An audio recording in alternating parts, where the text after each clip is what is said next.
Good evening, everyone. We are so glad that you are joining us this evening. Typically, I am sitting with Justin Smith, but right now I have the beautiful Leela, who is joining me for our conversation tonight. Leela, what do you think about the Gospel of Mark? All right, she doesn't have a whole lot to say about it. So we're going to pivot. Actually, Justin had something come up. He's not able to join us this evening, which we're bummed. So we will continue our study in the Gospel of Mark next Wednesday. But tonight, we're going to have a conversation that I think has a little bit more pertinence right now. It is Holy Week, if you didn't know that. Easter Sunday is on Sunday. And so I wanted to have a conversation and welcome a good friend of ours, Philip Pisanchyn. Give him a big hand, everyone who's here. Just me, all right? I'm sure you all are clapping from home. If you don't know Philip, he is our worship leader here, and you've been seeing him on the live stream if you're just joining us as we are in our quarantine time. It's such a blessing to have his leadership and his friendship as a part of our church, and I wanted to have him just be a conversation partner for what we're going to talk about tonight. As I mentioned, it is Easter week, and generally I would say I'm a Church of Christ person who's been in Church of Christ for basically my entire life, and I don't think we generally in Protestant churches do a whole lot with Easter week and all that comes with it, because it's not just Easter Sunday. So talk about your background a little bit. What did you grow up? What kind of church did you grow up going to, and what did Easter celebration look like for you? I grew up going to a Baptist church, several over the course of my childhood, but really, for me, we were taught about Good Friday. We knew about Lent, but it was, it was much more a thing that my Roman Catholic relatives did. And so we did celebrate Easter in a huge way, but just Easter Sunday, basically. Mm-hmm. And I think that probably has a lot to do with, Protestantism wants to celebrate the good and wants to celebrate the resurrection a lot more than we want to celebrate we're the ones who put him on the cross. Sure, yeah. And from a Roman Catholic standpoint, I think there's a lot more recognition of that kind of humility. But we didn't really celebrate Good Friday, although I knew about it, I knew what it was. But yeah, up until, I guess, when I was in New York, I started going to a Presbyterian church there, and that's when I first started hearing that Good Friday there were church services and events and whole prayers that you could pray at home, and then more church services at night, and so that was the first time I really started seeing it and attending those types of services. Yeah, and so I grew up, as I mentioned, Church of Christ, and so we were so on the pendulum that we actually technically wouldn't have like a big Easter celebration even. I started ministering here 13 years ago, and when I first pushed for us to have an Easter service, it was somewhat controversial. There were some people who didn't want to do that, and their reasoning is basically like, well, we celebrate the resurrection every Sunday, which is totally true. I think that is completely valid. But at the same time, I think it is a chance for us to really hone in and think as the world thinks about the resurrection. But I think oftentimes the way that you're describing it and the way I grew up as well, we get it almost a very like sugar-coated version of Easter week, because we don't have Lent and the self-denial that leads up to that. Generally, we then don't have Good Friday. We don't have Holy Saturday, representing that waiting period. And so I think we miss out on a real opportunity to recognize, I think in some ways, this period, Lent, like up to Easter, and then also Easter, is really just, I would say, like a representation of the entire human life, that there's sadness and there's struggle and there's doubt involved. And I think especially about that Holy Saturday moment where it's Jesus is dead and what is happening? What is going on? What's next? And so I wanted to have a conversation tonight a little bit, especially I think it's pertinent with what's going on in our world as we are struggling and questioning ourselves and what's happening, what's going on. We have more questions than answers, it seems, about things, and then we'll get an answer and it's wrong the next day, and then we seem to be pivoting and going in many different directions. And I was struck last week. I had a Zoom call with a group of ministers, and one of our mentors, we came to him at the end and said, all right, do you have a word for us in this moment? We're all these like young or youngish ministers. I don't think I'm considered a young minister anymore, but he's been in ministry for like 30 years. And we said, all right, what word of advice do you have for us? And he just said, I've never been in a pandemic before. So I'm praying through this just like you guys are. Wow. And he had some helpful thoughts, but he was basically just said, he's like, I've never seen something like this before. Wow. And that was a little bit nice to hear from a standpoint that it does feel like a huge weight. And I would say that it's okay to feel some of that right now. It's okay to have questions. It's okay, I think, even to feel like, can I really celebrate the resurrection at a time like this? This is hard. Yeah. But I think that you find that Jesus is much more welcoming of doubt than we might assume, and oftentimes with how our churches can make it seem, because we, I think, can easily be focused around certainty and what that means, but in reality, like, we all are doubting at times. We're struggling. We're asking hard questions. Can you think of a time in your life when you were really struggling and doubting, and you had some big questions for God? Yeah, definitely. When I was a young child, my older sister was diagnosed with a brain tumor, and so she had to have surgery to have this brain tumor removed, and it was very large. And from the way I remember the story, very dramatic, very black and white, like, just the way that you process those things as a child is just incredibly dramatic. And so those are my memories, just this dramatic experience, this traumatic experience of living in the Ronald McDonald House of Philadelphia while my sister was in surgery and recovering in Children's Hospital of Philadelphia, and just going through that and feeling like God and the entire world had abandoned me. And I remember one of the things I try to do now through that experience is when I find someone going through a similar experience, I try to ask their family members how they are doing. And I don't try to ask their family members how maybe the patient is doing necessarily, because I'm not a doctor and I can't help. But, having gone through that as a family member, I felt abandoned by everyone, because they just didn't care how I was doing. They only cared how my sister was doing. Yeah. And granted, there were some problems that needed to happen, that needed to be solved there, that I couldn't do anything about and that they couldn't do anything about. But that just abandonment, by the world, by family members, it really made me doubt everything for a long time, for 10 or 15 years. So really threw me into a dark place. Yeah. That whole period and then why my family? Like, what did we do wrong? And then why can't we get through this? And why is this taking so long?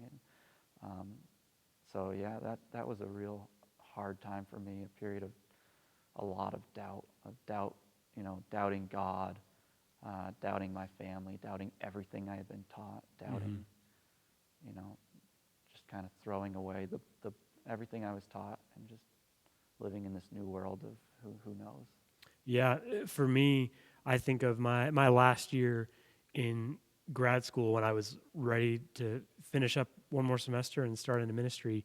I found out my parents were getting a divorce, and it was a moment for me that I was really just thinking, is all of this real? Is it not? Like, what is going on? How do I make sense of this?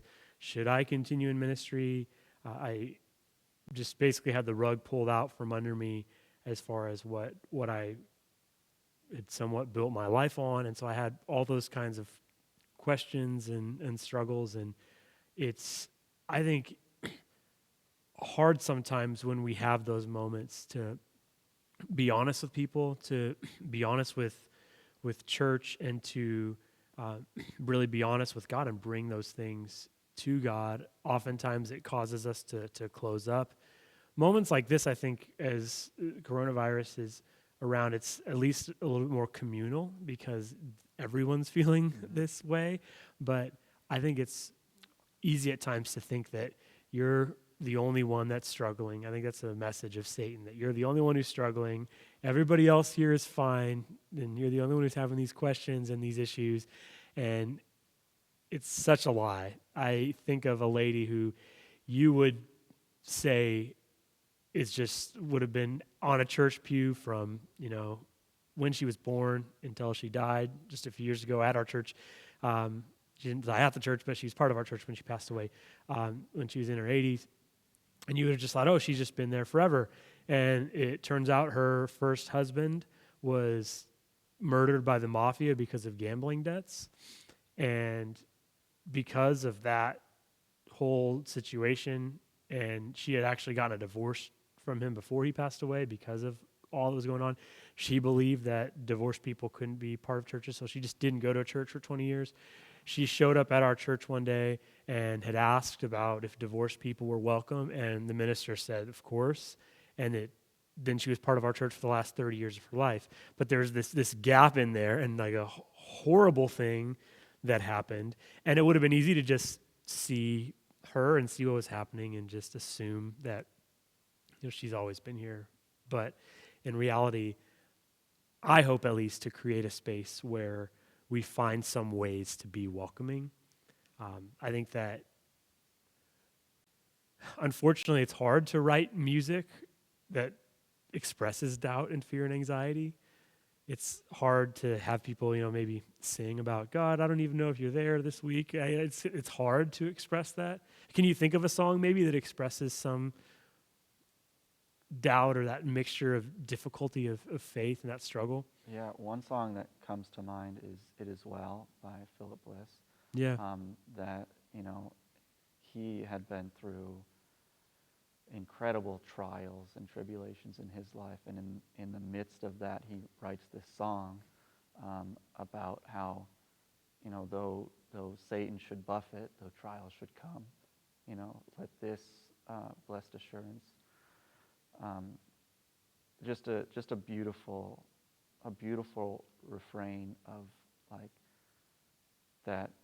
Yeah, there are doubts, and this guy lived in doubt and fear, and just this very traumatic experience for him, losing family in an accident, and just to be able to write all that down and say, not say, God, you are greater, but say, it is well.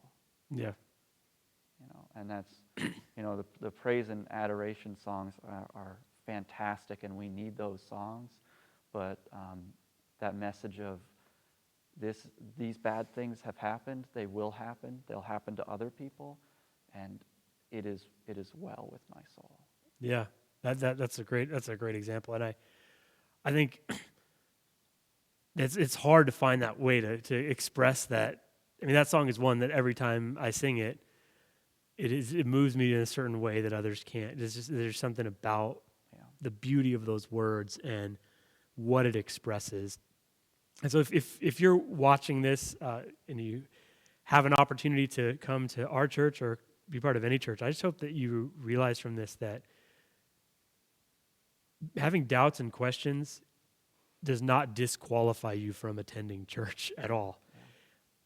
It, I think, hopefully does make it a way for you to come in, because it's, I think, through questioning that we do seek deeper purposes and we find things. I think we can think that, the people who are gathered in a church on a Sunday, they're all like the believers and then everyone else is not. But I think in reality, we all are in that struggle, and we're all worshiping something with our lives. And for me, I like to try and pursue God with my life, because I think that God helps me to connect to deeper things, more very, very meaningful things for me. But oftentimes, as you really examine the scriptures, Jesus is, I think, way more welcoming of doubters than churches can be at times. Yeah. So the story of Jesus walking on the water is a fascinating one as you think about that. Jesus comes up and the disciples are in the boat and it's dark, there's stormy waters, and they think he's a ghost at first, so everyone is afraid. And Jesus says, "I am," which is an obvious reference to the Old Testament and what God has said he should be named. And Jesus says that, and then Peter, who is often called the over-caffeinated disciple, who always is willing to say something, always wanting to jump in, he says, "Lord, if it's you, command me to come to you on the water." Everyone else is chilling, and Jesus is like, "All right, come on, let's do this." And Peter begins taking these steps of faith, and then passage says that as he begins to see the wind and the waves, he begins to sink. And Jesus grabs him there, and I think it's really important that you understand the wording of the passage there. It's Matthew chapter 14, verse 31, and he says, "You of little faith, why did you doubt?" And I have many times just read that as a scolding, like, come on, you of little faith, why did you doubt? But if you think about it in a larger context, he is the only one who got out of the boat, right? He's the only one who actually took these steps. And so I think of it as a bit of like a loving, like, come on, like, you were doing it, man. Like you were doing something that no one's ever going to do again. You were doing this miraculous thing because you were like focused on me and seeing me and connecting to me. Like, why did you doubt? And I think that passage is just one where we see more acceptance perhaps than we might expect, that Jesus picks him up where he is.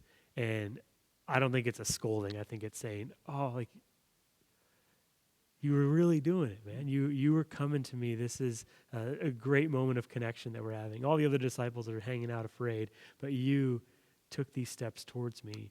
And I think it's a great picture of what faith truly is. It's this walking in darkness when you don't have all the answers, when you don't necessarily have it all figured out, but you're focused on who God is, who Jesus is, who you're called to be, and so you're not going to let your eyes go other places. You're going to continue to pursue the things that God is calling you to.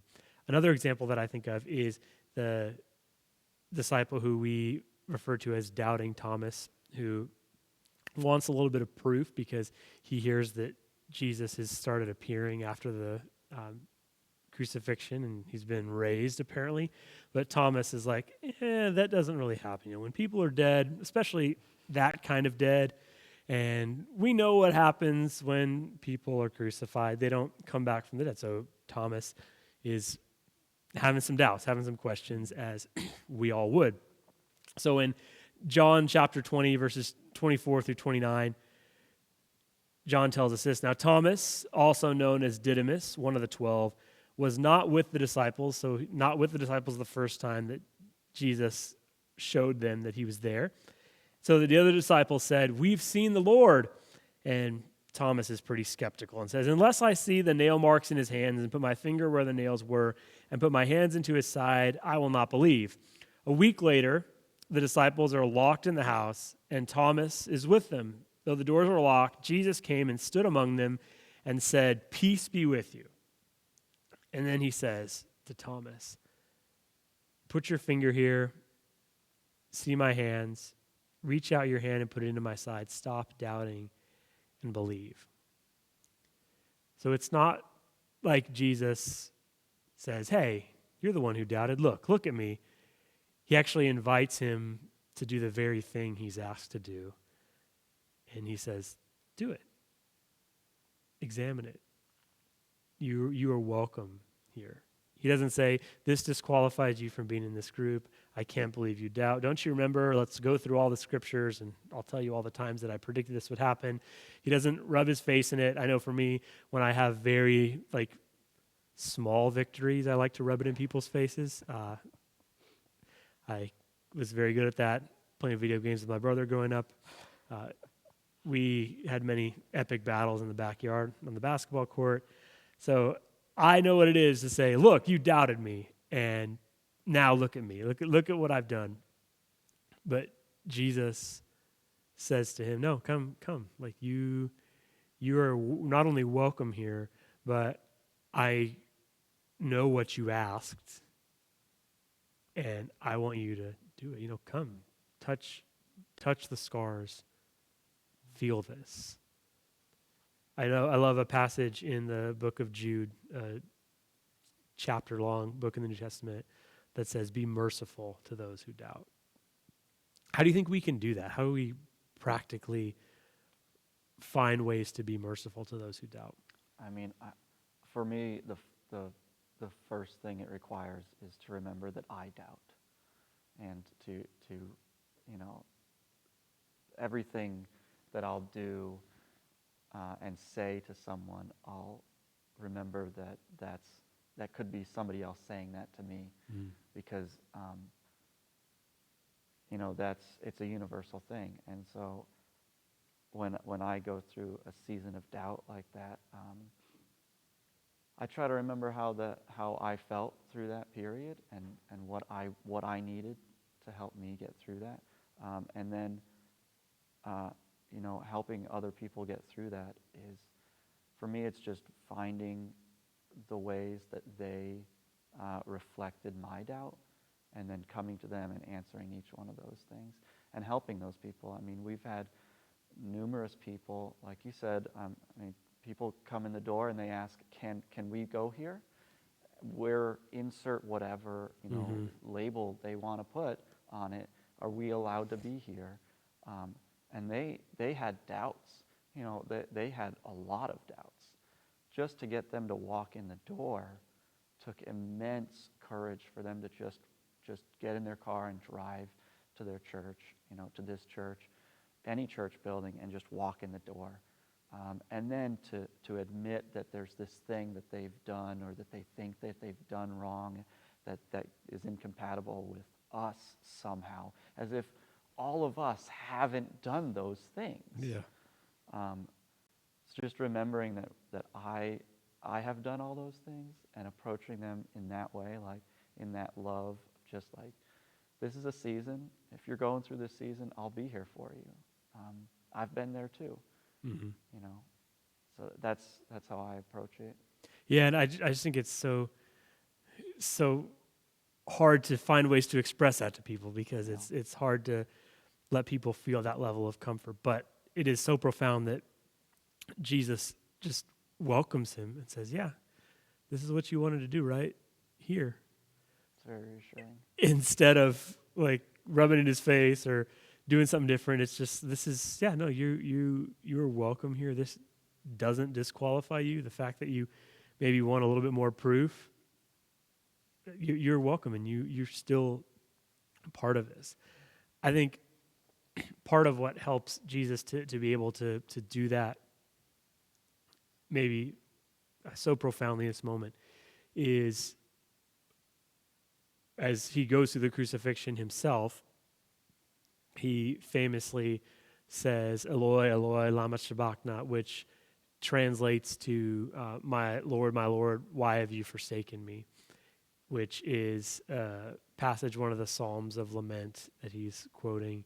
And he's saying, oh God, why have you forgotten me in this moment? And what Jesus is asking in a very simple way in that moment as he is enduring the pain of the cross is why?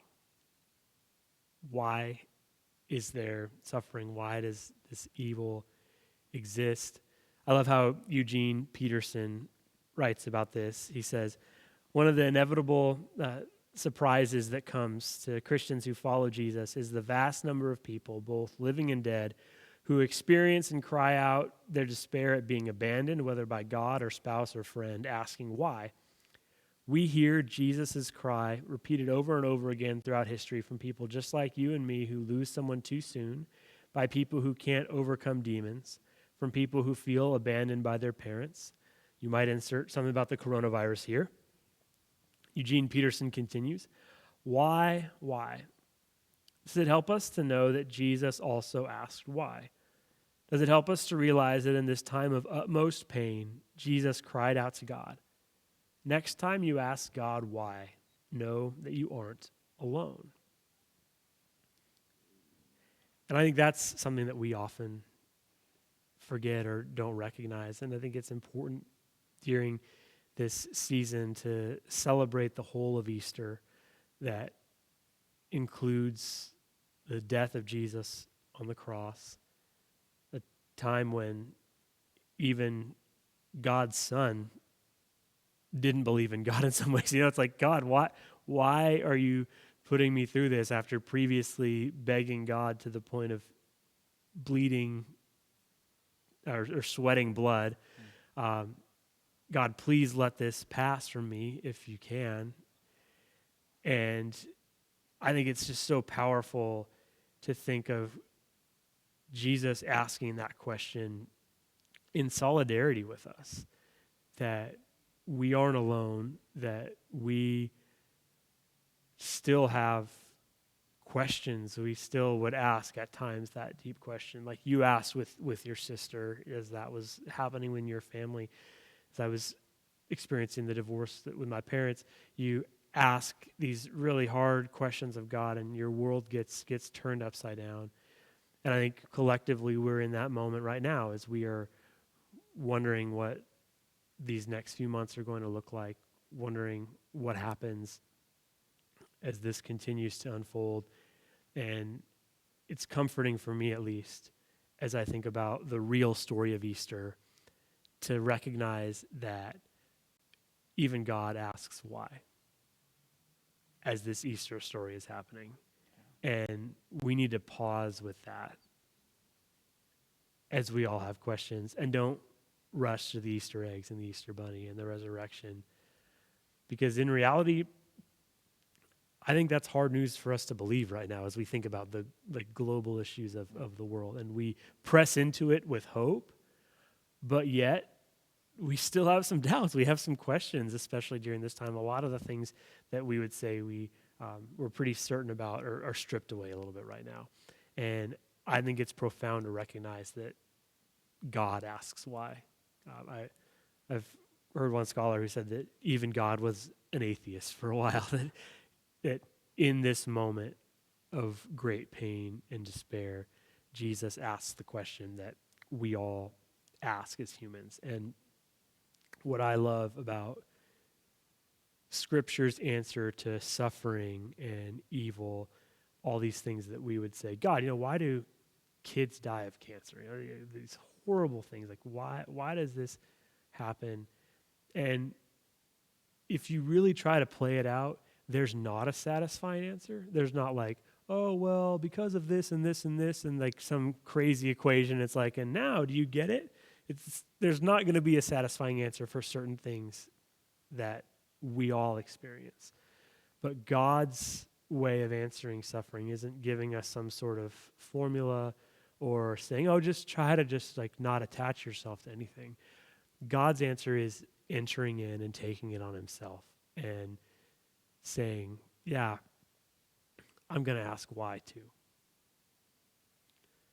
So I hope for all of us, we think about that during this Easter season, that we connect with a God who doesn't stand at a distance from us when we suffer, a God who is mourning with us the collective insanity that's going on in the world along with us. One of the things that older minister said to us is he said, I've realized over my years of ministry that when there are issues that come up, I have an impulse to minister to everybody else first and to go and say, are you okay? Are you okay? Are you okay? Are you okay?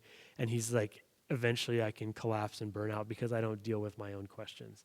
And so he said, just think about the questions that you all are going to have in your faith walk if 250,000 Americans die. And then you extend that out to the world, and I don't know, numbers supposedly are looking a little bit better in the U.S., which is great because of social distancing. But he said that just try to. And if you aren't asking why because of that, or you're probably not breathing. And I think it's important for us to have this moment to ask why right now. For sure. And it's okay. And in fact, again, Jesus even did it on the cross. One of my mentors says this, which is interesting. He says, the opposite of faith is not doubt. The opposite of faith is apathy. And I think that's true. Because the things ultimately that you believe in are going to be things that you do. You can talk about believing things, or you can dream that you believe in certain things, but if you aren't acting on some level on those things, then it doesn't really matter. Faith is always going to be lived out. Words eventually become flesh, as the Bible would say it. So as we think about faith and doubt and what that looks like in a time when our world is literally in mourning, I hope that we don't rush to Easter this year, or even when Easter comes and you still have some doubts and questions, know that Jesus is saying to you, yeah, you're welcome here. I mourn with you. This is sad. This is a symptom of evil and a broken world that we live in. And just as you all collectively are asking why as a human race right now, I ask the same thing on the cross because it's just a little bit difficult to bear at times. And when Jesus was on earth, he says to Peter, oh, you have little faith. You're so close, man. Why'd you let that doubt enter in? And to doubting Thomas, he says, come and touch my hands, touch the scars. And what's so significant then at that moment is Thomas says, my Lord and my God, which is the most profound statement of faith found anywhere in the Gospels. So the guy that we call Doubting Thomas says the most profound statement of faith, because people proclaim Jesus as God and Lord, but my Lord and my God, that is an unbelievable statement. And it's said by someone who we call Doubting Thomas. And I think that's so significant because of the way Jesus treats him. You are welcome here. Bring your questions and your doubts to me. And when he truly encounters who Jesus is and what Jesus is about, he has this unbelievable statement of faith. So that's where we will close for tonight. Again, I hope that during this Easter season, you'll spend some time with your questions and your doubts, and you'll understand that God is big enough to hear those things, and that God still loves you and cares for you as you have those questions. That Jesus would look at all of us right now and say, yeah, you have a little bit of faith right now, but you are loved by me. So thank you guys for joining us. Thank you for participating and joining in this conversation. I want to say a word of prayer as we close. God, we continue to just admit that we are all struggling and we need the hope of Easter, but we also need the honesty of the Easter story. May we remember that we serve a God who doesn't stand back away from evil, but chooses to enter in on our behalf. a God who asks why. So as we ask our questions during this season, may we be honest. May we be honest when we're having our hard and bad days. May we be encouraging to people when we have a little bit in the tank to give. Father, be with us as we go through the range of emotions that we're experiencing now. And help us all collectively to choose the hope that we have in you. Because it's a real hope. It is about real situations and real people who struggled with faith and doubt. May we recognize that the opposite of faith is not doubt, but apathy. May we choose to believe and act on big things that help us to give our lives away. It's in your Son, Jesus' name I pray. Amen. Again, we thank you for joining us. Thank you, Philip and Leela. Leela had a lot of interesting insights and a beautiful sweater as we had this conversation. We are Glendale Church. We consider ourselves to be a home in LA. You can find ways to connect with our church at glendale.church/connect. We will be having a Good Friday service at 6 p.m., which will be live streamed, which anyone is welcome to join us for. And then we will have our Easter service at 10:30 on Sunday morning. Again, you can find out more about that stuff at glendale.church/connect. We hope you have a fantastic evening, and anyone is welcome to join our church. Our associate pastor, Lars Coburn, will be having a Zoom call where people can bring their requests to the group, and they'll be prayed for at 7 p.m. You can find out more about that at glendale.church/connect, which I keep saying because that is the answer to everything as far as connecting with our church. Again, thank you for being with us, and we hope you have a fantastic evening.